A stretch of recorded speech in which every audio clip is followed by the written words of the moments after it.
Chapter 24, Vila can be friendly. Disclaimer: whatever you want to have happened is what happened. I take no responsibility for your sick minds. You'll know what I am talking about when you read this chapter. Vila can be friendly. Hello Madde, Remus nodded to the older man. Any reason you came early? Had something to tell you? The old Aura nodded. And I wasn't sure if you'd want others around when I did. What is it? Remus paled. Is it about Harry? No. Moody shook his head. It's about the man who bit you. What do you need to know about him? Remus frowned. I don't know much. I was just a kid when it happened. I don't need to know anything about him. Moody gave a terrifying smile. He's dead. What? How? Looks like he was out recruiting. Moody shrugged. And he had the misfortune to run across Mr. Black. How did he die? Remus asked with morbid curiosity. Not sure. Moody shrugged. I am told that he was poisoned and stabbed, but my sources aren't the best in that part of the world, so I could be wrong. But you're sure he's dead? I'm sure. Moody nodded. Of that I'm positive. Thank you. Remus closed his eyes. It's good to know that he can't hurt anyone else. Figured it might be. Moody nodded. Goodbye Remus. Harry arrived in an empty town square and looked around. Most of the businesses seemed to be closed, but one of the shops appeared to be open. Figuring that the shopkeeper would know of a suitable place to get a room, Harry walked in. A bell rang as Harry opened the door, and from the back of the shop he heard a faint, "Just a moment." "Okay," Harry replied. "Now then." The shopkeeper smiled. "What can I do for you, Mr. Black?" Harry smiled. "I was hoping that you would know of a hotel or some other place that I can get a room. You came a bit later than I expected." The man shrugged. "But you've still got time. Have a seat, it won't be long." "Thank you." Harry sat down, glad that the shopkeeper was arranging a place for him to stay. "How long do you?" The bell on the front door rang, interrupting Harry's question and admitting several cloaked figures. "Right on time."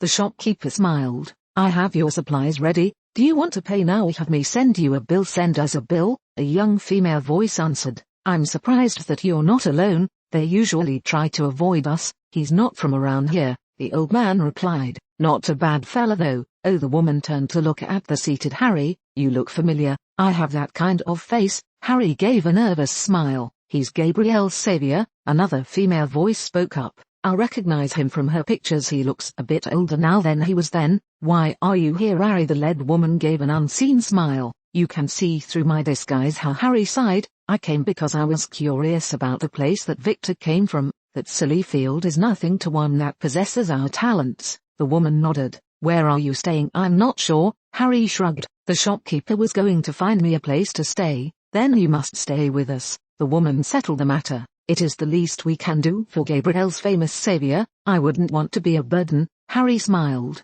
"How do you know Gabrielle? It is no burden. I insist that you stay with us. Gabrielle is our cousin." The woman took his hand. "And our cousins would never forgive us if we let you go off and stay in a dirty inn when you could have stayed with us." "All right." Harry nodded. "I wouldn't want to cause you any trouble." Harry stayed with his new friends for several days until finally, after a long goodbye, Harry managed to leave their hospitality and get on with his vacation. Staggering into town, Harry walked into the nearest open businesses and walked painfully to the bar. "Afternoon," the bartender greeted. "Something I can do for you?" "Yes." Harry's jaws were clenched in pain. "I'm going to need to speak with a healer of some sort." "I am a healer," the man at the end of the bar spoke up. "What can I do for you?" "I think I might have broken something in my waist," Harry replied in a hiss, "and I feel a bit sick to my stomach." "One moment." The healer waved his wand and frowned in concentration. "You're right about a pain in your waist. It looks like you have several hairline cracks in your pelvis." "Oh," Harry groaned. "What about the fact that I feel sick?" "Dehydration,"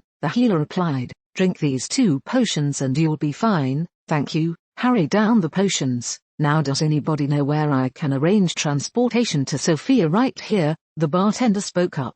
"The bar doubles as the travel agency, few other things too." "How much?" 20 levs. The bartender pulled out a glass marble. "Do you need anything else?" "No," Harry replied, accepting the marble. "1 sec." "Thank you." The bartender smiled, accepting payment. "Have a good journey." "Thank you." Harry managed a weak smile just before the portkey pulled him away. "Wasn't that the guy that went off with that group of Vila a few days ago?" one of the random bar patrons asked quietly. Eyes widened as the men considered the question, and the bar was shrouded in silence until the bartender licked his lips and asked, "What were his injuries?" "As I said," the healer spoke to the spellbound group, his voice filled with awe, a cracked pelvis and a severe case of dehydration. How do you suppose that happened? The bartender asked quietly. Lots of ways. For example, the healer's eyes widened. It couldn't be. You don't mean? The bartender blinked. He can't be human. Did anyone get his name? The healer asked excitedly. Black, an old man spoke up from the back of the room. When he visited my shop,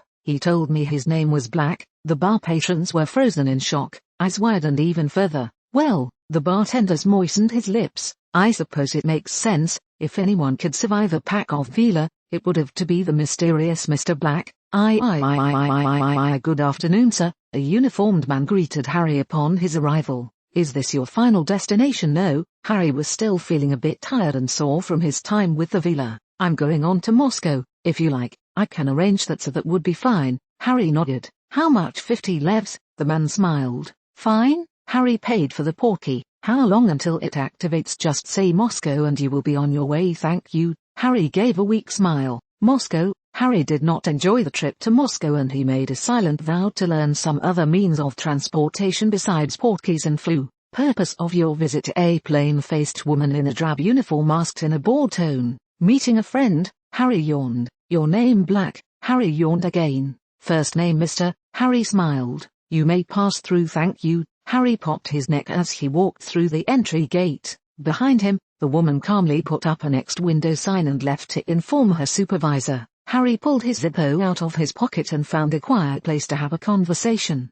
Professor, Harry called into the small flame. Are you there? I am here, Mr. Black. The professor smiled. Thanks to your generosity in promoting Henschgerl's potion-making talents, we will be able to meet you sooner than we had hoped. Great, Harry smiled. How soon? Sometime after dark local time, the professor smiled. We could get there earlier but we felt it prudent to go slowly on the shakedown cruise. Whatever you want, Harry nodded. I was planning on spending a bit more time here, but if you're early then I guess I'll have more time to visit a few other places. Excellent. The professor nodded. If I might make a small suggestion. What's that? Harry smiled. Why don't you travel with Henschgerl and I? The professor gave a wide grin. We were planning to take the next month or two to go on prolonged expedition to test the Zeppelin. Where are you planning to go? Harry shrugged. Egypt. The professor gave a wide grin. After that, wherever you wish to go. Henschgerl and I have no preferences. Sounds good. Harry nodded. I'll spend the day looking around town and meet up with you tonight. See you then. The professor gave one last grin before clicking his lighter closed. Now how am I going to spend the day? Harry muttered to himself. Shrugging his shoulders, Harry walked out the front doors to hail a taxi. Where to? The cab driver asked in a disinterested tone. Show me around the city.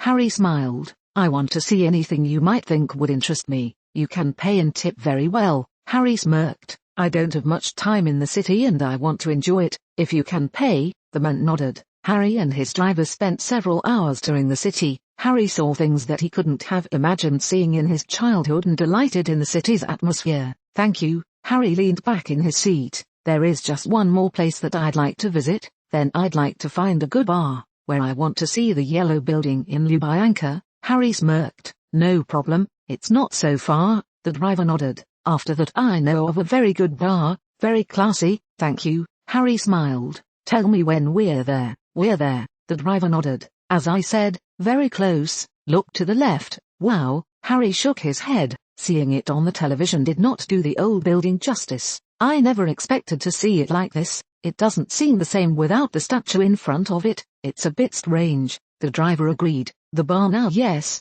Harry nodded. I have a bit of time to kill, and I can't think of a better way to kill it. It will be a few minutes until we arrive. The driver offered. Relax. The driver stopped the cab in front of an unremarkable building. It doesn't look like much, but inside, it is very fancy. Thank you. Harry pulled out his wallet. Do you have any currency that you'd like to be paid in US dollars? The driver smirked. If possible, if not, no problem. Harry handed over a few $20 bills. Thank you. Tell them that Danya brought you. The driver shrugged. They give me a finder's fee for bringing you. All right. Harry nodded. Goodbye. The driver rolled up his window and sped off. Harry walked through the building's double doors and was stopped by an elegantly dressed man in a dark suit. Can I help you? Danya told me that this was a good place to get a drink. Harry smiled. Name Mr. Black. I see. The man in the dark suit nodded. He's been waiting for you. Table in the back corner. Okay. Harry approached the back table cautiously. "Have a seat." The old man at the table nodded. "I've been expecting you." Why? Harry took a quick look around the room. "Because I know the merchants and they sometimes tell me things." The old man shrugged. "So sit and enjoy yourself." "Thank you." Harry sat. "Mr. Winter," the old man gave a cold smile, "have some vodka?" I had them bring out a bottle of Pasolskaya and I don't want to drink it myself. I'd also like to get something to eat if I can. Harry accepted the glass. "I'll have them bring something out." The old man downed his glass and poured another. "Thank you." Harry downed his glass. "Why did you want to see me to give you this?" The old man handed over a worn leather-bound book. "Weather magic, works best during the winter but it can be used every day of the year." "Thank you." Harry accepted the book. "I owed them a favor." The old man shrugged. "Thank you all the same." Harry smiled. "Enjoy your night." The old man stood up. "I'm afraid that I must be going. Goodbye." Harry raised his glass in salute. "And have a pleasant evening." "I shall." The old man nodded. "And thank you, Mr. Black." Hello, Letus Lovegood, publisher and editor of The Quibbler, appeared in front of a large bronze faceless statue. "Hello," a man greeted him. "Who might you be?" "My name is Lovegood. I am a reporter." "Okay, I was hoping to ask some questions about a man named Mr. Black." The odd man smiled. "Perhaps you've heard of him." "That's him." The local indicated the statue. "Local legend says that if you pat the statue's right foot then you'll be lucky with women, and if you pat its left foot then you'll get a healthy child." "Really?" Letus looked up at the statue in astonishment. "How long have they said that?" "About a day now." The local shrugged. "Tradition has to start somewhere." "I couldn't agree more." Letus nodded. "Why did it start?" "Well," the local sat down. "Few days ago, Mr. Black came to town and then left town with a pack of Vila soon afterwards." "That is impressive." Letus nodded. "I'm not finished." The local smirked. "He came back a few days later, had a bruised pelvis and he looked like he had been doing some sort of strenuous activity." "That's to be expected." Letus shrugged. "So what?" 6 hours later, 3 Vila came into town. The local's smile widened. They were so tired that their normal charm wasn't so strong and one of them mentioned that the others were still asleep. "I see." Lovegood's eyes widened. "Yep." The local nodded. "That's why we put up the statue. Any man who can wear out a dozen Vilas deserves to have his own statue." Mr. Black in the Dozen Vila by Letus Lovegood. There exists a town in one of Bulgaria's more remote regions that has 2 unusual features. The first is the fact that it is located near a large concentration of Vila. The second is that it boasts a large statue of Mr. Black. Locals believe that this statue grants special powers over matters of love. Mr. Black returned to town to greet a group of shocked townsfolk. It was only after the exhausted Vilas shared their story that the true nature of the events was realized. Sir, Black has met up with a small man and is leaving the country." "Did he do anything of interest while he was here?" "We're not sure, sir." He shrugged. "He lost the men assigned to follow him. We do know that he visited headquarters." "Do you know what he was doing there?" "No, sir." The man shook his head. "We don't." "Then tell me something you do know." "He told the customs agent that he was meeting a friend." The man began. "He was later seen drinking with the general." "I see, so the general has always been a patriot, but not in the usual sense. He will protect the country from invasion from outside, but he has always refused to pick a side in the internal conflicts." "And people have noted that Harry seemed to know about the first vampire he killed, the one by accident." "He doesn't. He's just assuming that it's one of the 3 he killed in the bar." For those of you who are wondering, Harry cracked his pelvis because he fell, and the dehydration was because he was hung over or something. Take the scene with the Vila whatever way you prefer. If you want it to be innocent then it is innocent. If you want it to have been something else then it can be something else. I just don't want to up my rating and I think it works better the way it is. Taking a taxi and going on a tour of a city is fun, but don't do it unless you're in a very cheap place. I used to take taxis everywhere when I lived in Bangkok and I got to know the city fairly well. If they weren't so cheap then I would have never had the chance. One last note, General Winter, Russia's greatest asset, Hungarian hexes. You may use the concept, just send me a link. You disabled your private messages so I couldn't reply.